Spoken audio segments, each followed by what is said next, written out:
Hello दोस्तों। Diagnosis आमतौर पर आपने सुना होगा। डायग्नोसिस किसी व्यक्ति की हेल्थ रिलेटेड प्रॉब्लम की तरफ इंडिकेट करती है। किसी भी समस्या को डायग्नोस करने के लिए उनके हेल्थ केयर वर्कर और डॉक्टर कड़ी मेहनत करते हैं। एक सफल डायग्नोसिस के बाद ही हम एक सफल ट्रीटमेंट प्लान की अपेक्षा कर सकते हैं। आज वर्ल्ड पेशेंट सेफ्टी डे पर 17 सितंबर को हम डिस्कस करेंगे इन्हीं कुछ बातों को। इस दफा का जो थीम है वो इस बात पर जोर देता है कि करेक्ट डायग्नोसिस पेशेंट के स्वास्थ्य और उसके ट्रीटमेंट प्लान के लिए इम्पोर्टेंट है। इस बार का World Patient Safety Day theme है get it right make it correct, जो इस बात पर फोकस करता है improving diagnosis for patient safety. आइए अब हम मिलते हैं हमारे खास team member doctor Yasir Aziz से और जानते हैं कि कैसे किडनी डायग्नोसिस और पेशेंट सेफ्टी आपस में रिलेटेड है। So welcome doctor Yasir.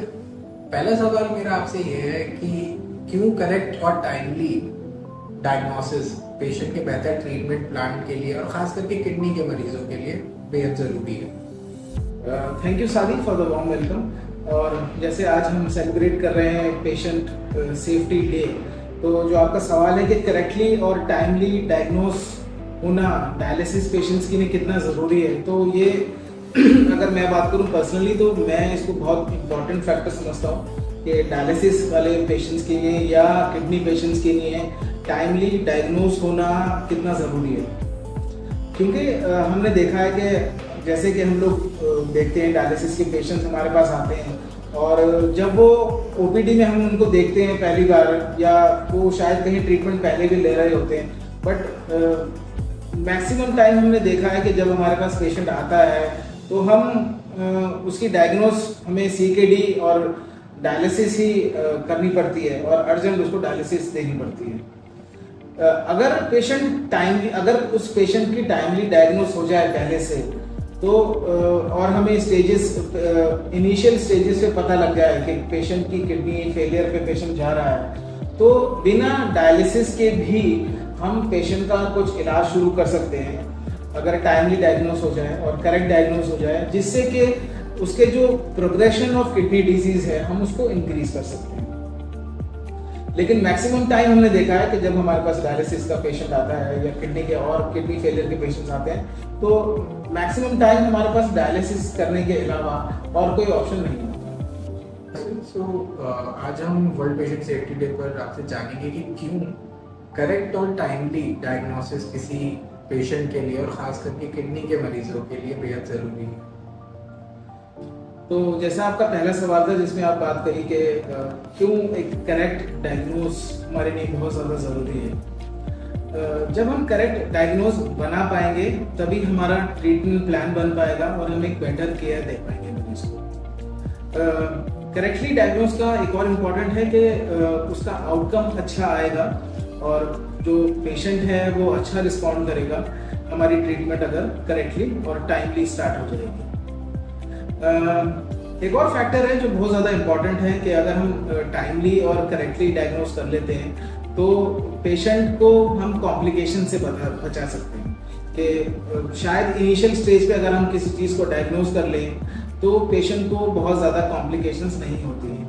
अगर हम लेटर स्टेज पे उस चीज़ को डायग्नोस करें तो पेशेंट की कॉम्प्लिकेशंस बढ़ जाती हैं और कभी कभी हमें ट्रीटमेंट करने में भी बहुत समय लगता है और पेशेंट को उतना अच्छा आउटकम नहीं मिल पाता है। अगर मैं बात करूं डायलिसिस पेशेंट्स की या किडनी पेशेंट्स के लिए, मोस्ट ऑफ द टाइम जब हमारे पास सीकेडी के पेशेंट्स आते हैं तो हमारे पास डायलिसिस के अलावा कोई और रास्ता नहीं होता है। तो मैं इस पॉइंट को बहुत इंपॉर्टेंट मानता हूं कि अगर इनिशियल स्टेज में किडनी का पेशेंट हमारे पास आ जाता है, और आजकल हमारे पास बेहतर इन्वेस्टिगेशंस मौजूद हैं जिनको करा के हम जान सकते हैं कि हमारी किडनी का फेलियर का क्या प्रोग्रेशन है।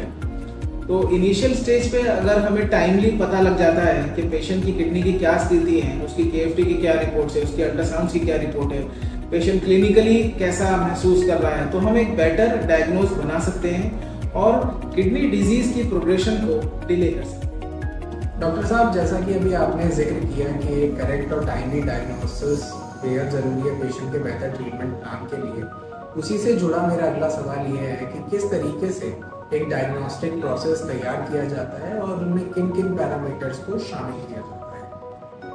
अगर मैं डायग्नोसिस प्रोसेस की बात करूं तो डायग्नोसिस प्रोसेस सिर्फ लैब रिपोर्ट्स या पेशेंट या डॉक्टर तक ही सीमित नहीं है। इसमें कई सारे फैक्टर्स होते हैं जो इन्वॉल्व होते हैं इस प्रोसेस में। सबसे पहला फैक्टर ये होता है कि किस तरह पेशेंट हमारे पास प्रेजेंट हो रहा है और किस टाइम प्रेजेंट हो रहा है। पेशेंट अपनी बीमारी के किस स्टेज पे है। अगर इनिशियल स्टेजेस पे पेशेंट हमारे पास प्रेजेंट करेगा तो हमको उसकी डायग्नोसिस के प्रोसेस में अलग चेंजेस करने पड़ेंगे। अगर मैं डायग्नोसिस की प्रोसेस की बात करूं तो उसमें बहुत सारे फैक्टर्स हैं जो इंक्लूड होते हैं। उसमें सिर्फ डॉक्टर या पेशेंट का इन्वॉल्वमेंट जरूरी नहीं है, पेशेंट के अटेंडेंट्स का इन्वॉल्वमेंट, डायग्नोसिस टेस्ट का इन्वॉल्वमेंट और पेशेंट की क्लिनिकल प्रेजेंटेशन बहुत ज़्यादा इंपॉर्टेंट है।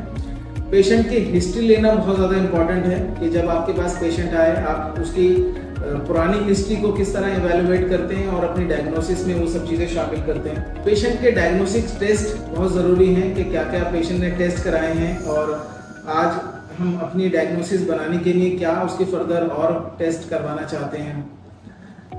कम्युनिकेशन बहुत ज़्यादा ज़रूरी है। Patient communication is most important thing कि आप पेशेंट से कम्युनिकेट करें, आप पेशेंट को उसकी बीमारी के बारे में अच्छी तरह समझाएं, पेशेंट भी अपने बीमारी के बारे में आपसे डिस्कस करे और मिलकर हम एक राय कायम करें और एक अच्छी डायग्नोसिस पे पहुंचे। एक और पॉइंट जो है फॉलोअप।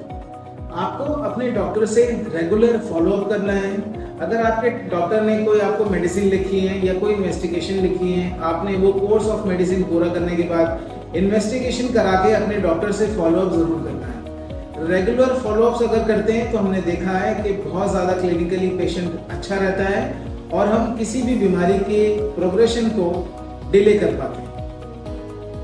डॉक्टर साहब, मरीजों पर बर्डन ना हो और एक सही डायग्नोसिस बने, इसके लिए क्या क्या चीज़ें या क्या क्या ऑप्शंस आज के टाइम में हमारे पास अवेलेबल है? एक सही डायग्नोस बनाने के लिए लैब टेस्टिंग का बहुत ज़्यादा रोल होता है। तो हम चाहते हैं कि हमारे मरीजों पे लोड ना पड़े, तो बहुत सारे ऑप्शंस हमारे पास अवेलेबल हैं आजकल, जिससे पेशेंट अपनी इन्वेस्टिगेशन करा सकते हैं और एक सही डायग्नोसिस पे पहुंच सकते हैं। फॉर एग्जांपल मैं बात करूं तो आजकल हमारे गवर्नमेंट हॉस्पिटल्स में भी काफ़ी सारी इन्वेस्टिगेशन मौजूद हैं जो पहले पेशेंट्स को नहीं मिल पाती थी, आजकल वो गवर्नमेंट हॉस्पिटल में भी मौजूद हैं। अगर पेशेंट चाहना चाहता है वो प्राइवेट लैब्स पे भी जा सकता है जहाँ पर सारे इन्वेस्टिगेशन अवेलेबल होते हैं और उनको जल्द से जल्द रिपोर्ट मिल जाती है। कुछ चैरिटेबल सेंटर्स भी हैं जहाँ पे जाके आप अपनी इन्वेस्टिगेशन करा सकते हैं और बिना अपने ऊपर एक बर्डन लेते हुए आप एक सही डायग्नोसिस तक पहुँच सकते हैं। शुक्रिया डॉक्टर साहब। लास्ट में हम आपसे जानना चाहते हैं वो 3-4 पॉइंट्स जो एक मरीज को जानना ज़रूरी है ताकि बेहतर एक डायग्नोसिस बन पाए और अल्टीमेटली पेशेंट सेफ्टी और पेशेंट केयर इंप्रूव। पेशेंट्स को हमेशा ध्यान रखना चाहिए कि वो अपनी किसी भी प्रॉब्लम को डिले ना करें। ठीक है, उनको इनिशियल स्टेज में अगर कोई प्रॉब्लम हो रही है तो तुरंत अपने फिजिशियन से वो संपर्क करें। अगर उनको कोई किडनी की प्रॉब्लम है तो अपने नेफ्रोलॉजिस्ट को जल्द से जल्द दिखाएं, क्योंकि हमने बहुत सारे केसेस देखे हैं जिसमें इनिशियली पेशेंट ने इन्वेस्टिगेशन का सहारा लेते हुए, डॉक्टर्स का सहारा लेते हुए बीमारी को जल्दी डायग्नोस कराए, करेक्टली डायग्नोस कराए और बहुत सारे केसेस की हमने प्रोग्रेशन को डिले कर दिया है। तो रेगुलर अपने चेकअप्स कराएं। अगर आपको कोई भी बीमारी पहले से, जैसे कि डायबिटीज़, हाइपरटेंशन या किडनी की और कोई बीमारी या लिवर की कोई बीमारी, आपको रेगुलर चेकअप्स कराने हैं, अपने डॉक्टर से फॉलोअप करना है। इन्वेस्टिगेशंस अगर आपके डॉक्टर ने कोई लिखी है तो उनको टाइमली कराना है। आपके पास अलग अलग ऑप्शंस मौजूद हैं, आपको जो ऑप्शन चुनना है उसके अकॉर्डिंगली आप अपनी इन्वेस्टिगेशन करा सकते हैं और रेगुलर फॉलोअप रखें और अपनी मेडिसिन को टाइम से लेते हुए आप अपनी बीमारी की प्रोग्रेशन को डिले कर सकते हैं और अपनी बीमारी की कॉम्प्लिकेशंस को कम से कम कर सकते हैं। थैंक यू दोस्तों। आज हमने जाना पेशेंट सेफ्टी और डायग्नोसिस के बारे में।